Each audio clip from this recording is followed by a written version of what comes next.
science about the complexity of problem that the world has to cope with issues, and at least the implied demand for some ideas for fundamental changes that need to take place.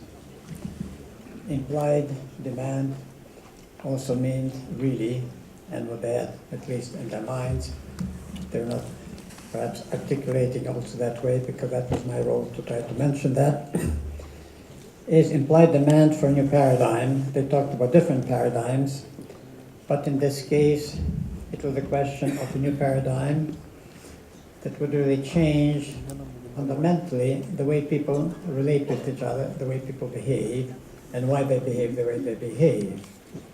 And that really means a new paradigm of the kind where there would be a declaration of obligations of people, human obligations, and people would shift to the mode of behavior that would be essentially in cooperation rather than harsh competition. Because the wonderful declaration, Universal Declaration of Human Rights, it is wonderful, but it created fantastic expectations. They're not all fulfilled, because precisely we are behaving, and continue to behave, most of us, in very harsh competitive mode. It is between individuals, it's between countries, groups, countries, etc.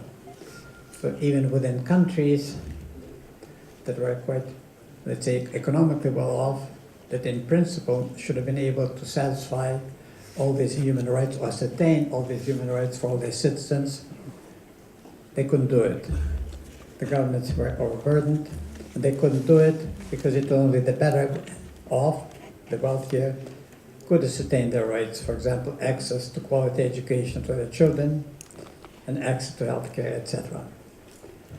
So we are now shifting to the Ukraine side, because it so happened that is in Ukraine that there was Maidan, that there are services created in the Maidan, and that people acted out of the sense of obligation toward their fellow man, countryman, toward the country, as the soldiers do, volunteers on the front now, and not for pay, but out of the sense of obligation. That, if you like, the new paradigm, they already lived in this new paradigm, and not just, let's say, talked about it. And this is why this perhaps somewhat brash sentence that we use, the world is helping Ukraine. Can the world help? Can Ukraine help the world? There's sort of a question mark, but actually it was a bit more of an assertion, at least it's a proposition. So we'll now hear from a few Ukrainians, and some have been on Maidan, etc., and others have been very much associated with it, or have been said, if not physically, they've been in their minds and heart with it. And we start with a historian. He's actually younger than he looks, because he has this beard, but he's a good historian. He actually even lectured at Harvard University, if I remember. Well respected here, a good one, but I would say, good one because he's extremely objective. We had problems with history, all kinds of problems with histories, but we had particular problems because our histories have been not written by us, but by others. But I say he's objective enough, even at that point. He's not now trying to rewrite history of Ukraine in such a way as we would like to have been, rather than it was.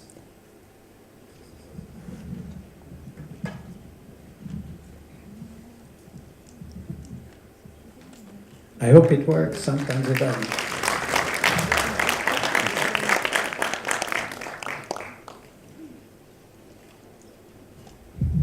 Thank you so much, Mr. Bodan, for a kind introduction. As I used to say, every compliment has a small grain of truth. So thank you for this small grain. I have my text, but allow me not to read it, because I usually read even worse than I speak. And you can see I speak with the problems. Actually, I speak badly in every language, including my native one. And just as excuse, I used to refer some historical example. There has been Polish king. Name not important. Name is not important here. But the thing is that he spoke fluently 8 languages. There's only one problem with him. He didn't have anything to say in any of these 8 languages. So what I try to say that I believe that I have something to say in my broken, say, English. So I'll be basically talking about history, values, and young generation, because I believe that somehow they are very closely interacted. And here I start with this quotation, which I like very much. I believe the figure is not to be introduced here. You know him, Keynes, in a way you don't really, doesn't look very similar to you. But the thing is, Keynes is among few very influential intellectuals who turn our attention to the history matters. You're talking about crisis. If you talk about change of paradigms, you have to start with history, because the history helps you to emancipate your mind from the old paradigm. And since I am a historian, in a way I am already emancipated, because I have this perspective. So I have to do, in what way could we change this paradigm? If I'm there's this nice young gentleman who is sitting here, he's my remoter, so from time to time I'll give him a command to change the picture. So I will start with a famous bumblebee paradox. You may remember it or not, that's according all laws of the aerodynamics, a bumblebee should not fly, but it does. Why I'm saying that, but there's historical precedent. In 1994, when Ukraine has experienced one probably the worst crisis in its history, it was supposed to political, economic, and cultural crisis. CIA came with a prognosis that Ukraine is heading to a civil war, in comparison with which Yugoslav war would look like innocent picnic. So in this year, 1994, a British ambassador in Ukraine said that actually Ukraine reminded me of the bumblebee paradox. Because according to all laws of the political sciences, Ukraine should not exist as a state, but it does. Very much like bumblebee is flying.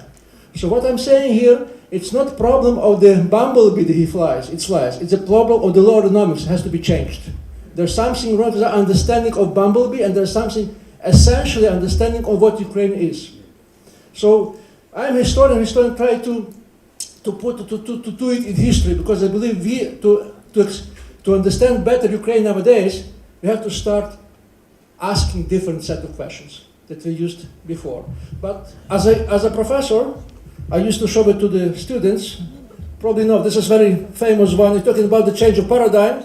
You first ask the students, what do they see here? And there are two answers here. And 2 answers are right ones. There's young lady and old lady. So this depends, there are 2 paradigms. Nothing has been changed here. The lines, dots are the same. Just depending on the perspective, you could see a different picture. Picture of the, say, paradigm of the young lady and paradigm of the old lady. How the change of paradigm occurred.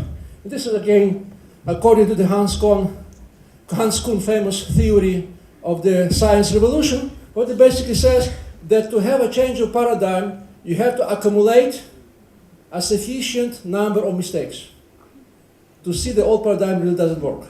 So say, if you do believe that all paradigms is working, you have to accumulate a sufficient number of the experience and mistake that will say that this paradigm doesn't work, and then you have some kind of crisis of the paradigm, when you lose the trust in this paradigm, and then you start thinking in new terms. So what I'm again, in the kind of confirms the word that has been said by Pan Bogdan and others, that you have to have a crisis.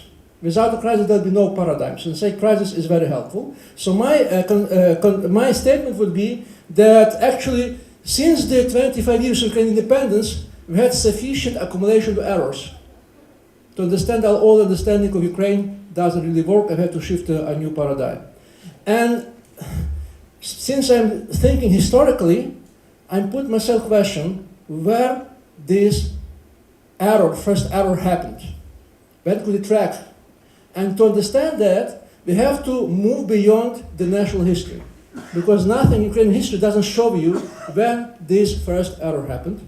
And I believe the first starting point, which put the demand for a change of paradigm, was this revolution, Paris, 1968, in a global sense, 60s. In many senses, 60s was a change of paradigm because there's a new word emerged, and we didn't know still the language to describe these changes. But basically, what was the paradox? That this was a revolution which intensively used the logic and rhetoric of the left. Marxist, Mao Zedong, Marcuse, the three famous M. But the people who were doing this revolution and using this rhetoric, they were not proletarians. The people that belonged to the middle class, basically to the upper middle class.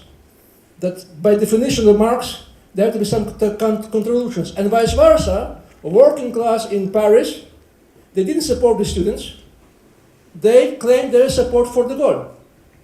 This kind of reverse of the role, so to say. At this point, one of the first examples, we have a change of paradigm. Something doesn't work. There has been a young social scientist, name is Ronald Inglehart, who at that time came to Paris, and he was trying to sociologically explain the phenomenon of Paris 96 revolution, and then he came to the explanation that actually Marx doesn't work. But not even Marx doesn't work, any social history doesn't work, any social theory doesn't work, including the most influential modernization theories. Because modernization theory tells us you have to first have a social changes, and then political economic changes would follow.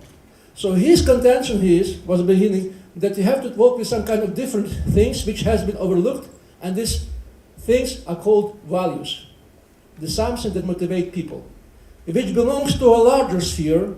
You could make it called spiritual sphere or a cultural sphere, but could not be reduced either to social, politics, social and politics. Since then, Inglehart designed a project which is called World Value Survey, which means that starting from the Europe, he extended this survey to other continents, and nowadays it covered practically all the world. And very importantly, since the collapse of the Soviet Union it also encapsulated Russia, Ukraine, and Belarus. And it provided with some kind of comparative. Yaroslav, sorry.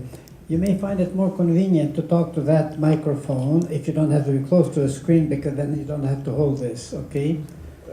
Does it somehow impact my sounds? No. Yeah, when you're too close to it, it does. I warned you.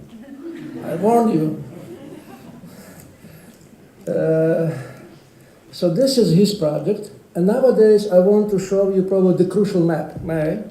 This is cultural map of the world.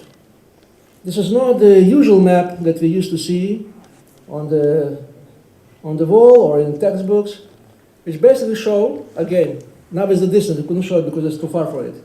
But basically to put it, there is two corners in this map. There is a right corner, when you have the most affluent, democratic, sustainable societies. And this is mostly, in this case, mostly Protestant countries of the North Europe, which are doing very fine. Think about it as a paradise of nowadays. Everyone to be there, belong to this corner.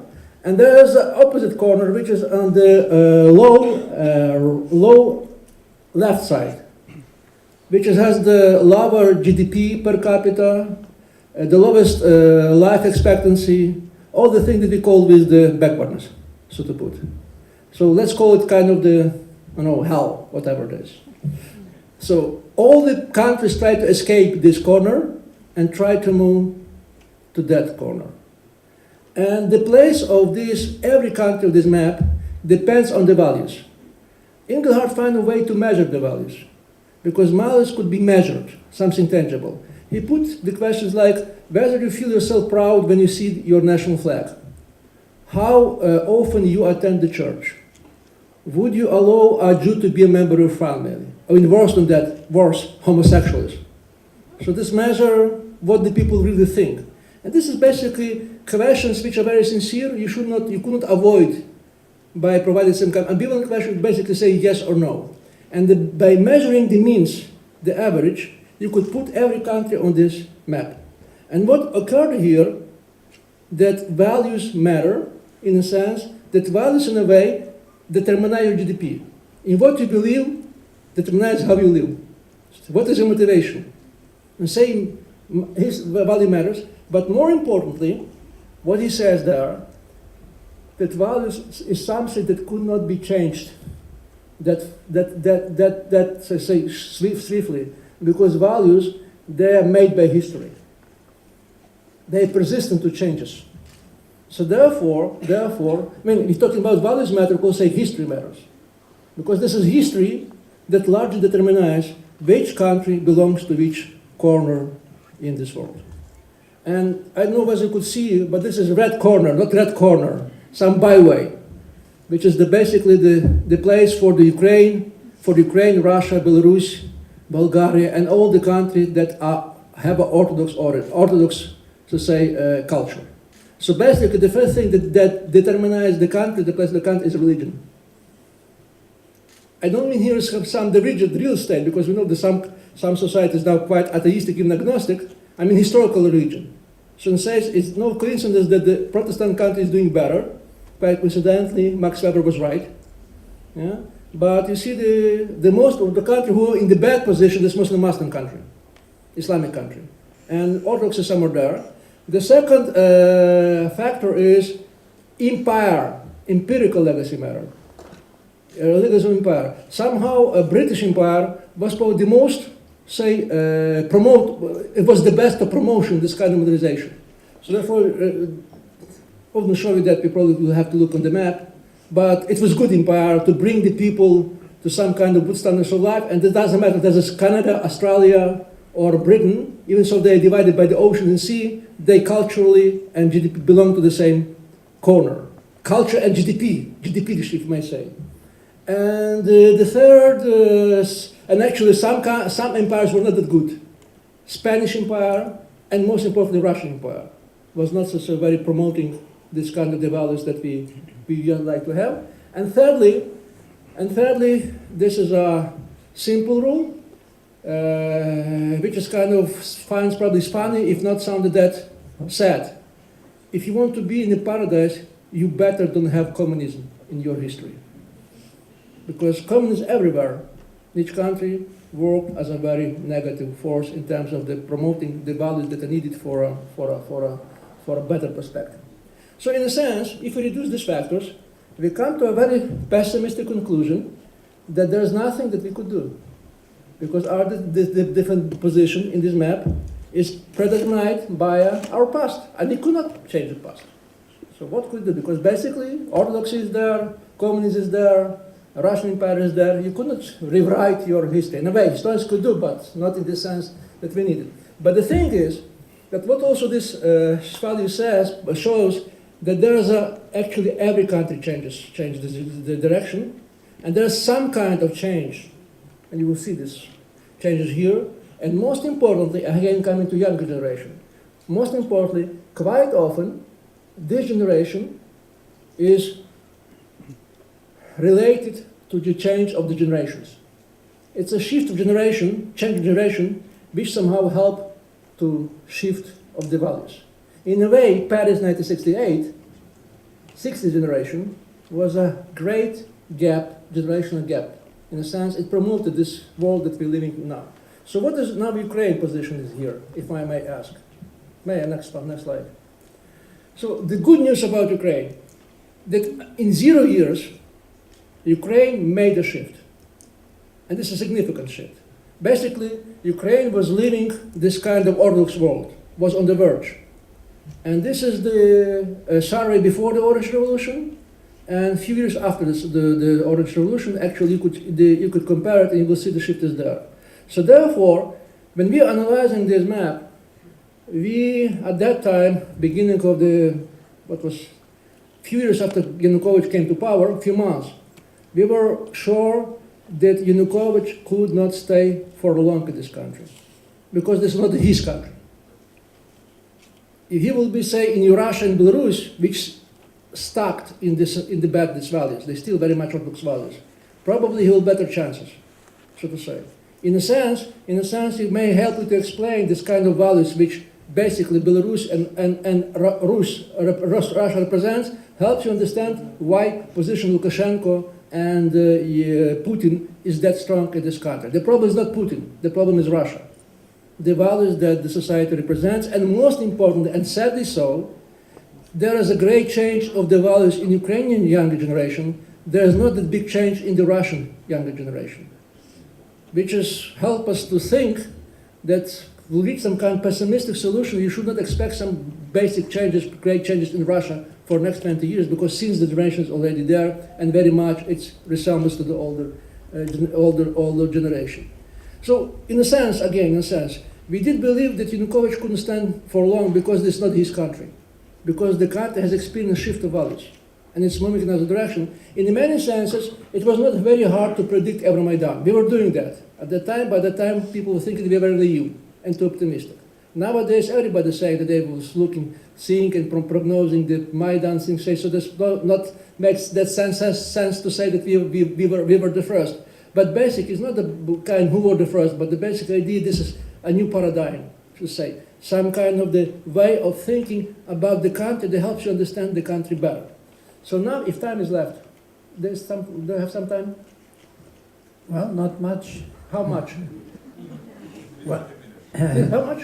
well, say 5 minutes. 5 minutes, Only okay. because our next speaker has not yet appeared. So. What I'd like to show you is the results of the most recent survey that nobody has shown yet. We did it by the end of the February 12th this year. We met with Engelhardt, and he was so kind that to give us a copyright to do this study in Ukraine on national basis. We did it thankfully to the Socis and personally to Hrytsak, who was very generous to found this foundation, to found this survey. This is the new one, the recent map you could see on the site of the Engelhardt, which has a date 2/15, but don't trust the date. This is the wrong date. This is you should not. You should not make copy with your phone, excuse me saying that, because you could find a better copy on the internet, much better. Don't lose your time. World Value Survey, go there, you'll find it everywhere there. It's everywhere available there. But the thing is, one try to flash it. Here Ukraine is in much worse position. But it's not the date of the 12/15 as it's claimed. It's a 12/15 when the map was made. But the survey was carried on at the 11/12. So this old country, also saying that data. We now have a new set of data, and I may add. So the good news is that Ukraine is still moving in the right direction. The shift is still there. Not much that, but shift is there. So in a sense, there is a chance. The chance has not disappeared. If you're talking about the society, not about the elites. But the society is still some kind of responsive. At least several segment of society is very responsive. And again, it's very much, it may stay here. Okay. The results, the expectation is very simple. The main group, which are, should I say, the agents of changes, they are very easily identified, and they mostly sitting here, which means younger people with the higher education and people who live in the large cities. That's the main milieu, which is very supportive for the changes in a way that represent this new shift of values. May I have a next slide? Also the good news, unexpectedly, that there is no big difference in terms of values when it comes to regional dimension. Countries, regionals are more divided along the language, in other history, but in the values, they're basically very similar, especially in the values that matter, so-called the values of self-expression, which represent the shift. There is one possible break or dividing line in the country in terms of the values, and this is visible here. You could not see it clearly, but you probably I will show you some points here. That this vertical line. This vertical line shows you the scale of from religious to secular identities, secular values. And basically, here the country is divided. The West and Central is very religious or traditional, while East and South is very much secular. Very much secular. Again, all the stories about the Ruski Mir as being an embodiment of the orthodoxy, it doesn't hold true, because both in the case of Russia and Ukraine, this is a very agnostic or atheistic society. If you talk about their values, not what they claim, but what they believe. But the thing is that here is a really kind of possible division, and probably this is a prognosis of a new cultural war in Ukraine. The cultural war will be focusing on this kind of traditional values, more specifically gender issue, homosexual status, things like that. So what I'm trying to say here, that here we should be very cautious, because if you introduce the topics right now, you could really have a divided country, and to introduce another dividing line in the country which already suffering to other kind of the divisions. So probably I will end here. Very good. Yeah, thank you so much.